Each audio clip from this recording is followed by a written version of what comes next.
জ্বালানি সংকট মোকাবেলায় মহানগরীর বিদ্যালয়গুলোতে অনলাইন ক্লাসের কথা ভাবছে সরকার, তবে তার স্বল্প সময়ের জন্য।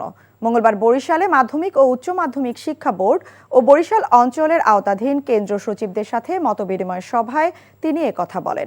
শিক্ষামন্ত্রী জানান, আগামীতে সব শিক্ষা বোর্ডে একই প্রশ্নে পরীক্ষা নেওয়ার কথাও ভাবা হচ্ছে। মোখলেসুর রহমানের ছবিতে বরিশাল থেকে আরও জানাচ্ছেন ওবায়দুল্লাহ মামুন। এসএসসি ও সমমান পরীক্ষা 2026কে সামনে রেখে বরিশালের আওতাধীন মাধ্যমিক শিক্ষা বোর্ড, কারিগরি ও মাদ্রাসা শিক্ষা বোর্ডের বরিশাল অঞ্চলের কেন্দ্র সচিবদের সাথে মতবিনিময় সভায় যোগ দেন শিক্ষামন্ত্রী। কথা বলেন সমকালীন শিক্ষা ব্যবস্থা, শিক্ষার মান উন্নয়ন নিয়ে। এমসিকিউ ও জিপিএ ব্যবস্থায়ও পরিবর্তন আনার বিষয়েও ভাবছে সরকার।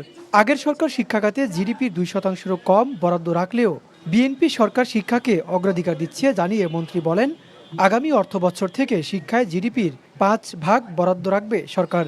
এছাড়া চলমান জ্বালানি সংকট মোকাবেলায় মহানগরীর বিদ্যালয়গুলিতে অনলাইন ক্লাসের কথা ভাবছে সরকার, তবে এই ব্যবস্থা হবে সাময়িক। কি করে আমি অনলাইন অফলাইন এডুকেশন দিয়ে আপাতত সমস্যা সমাধান করতে পারি, এই ফুয়েল ক্রাইসিস এবং ট্রাফিক কনজাংশন, এই বিদ্যুৎ বিভ্রাট থেকে আমাদেরকে কিছুটা সাশ্রয় করা যায়, সেই ব্যাপারে আলোচনা করছি।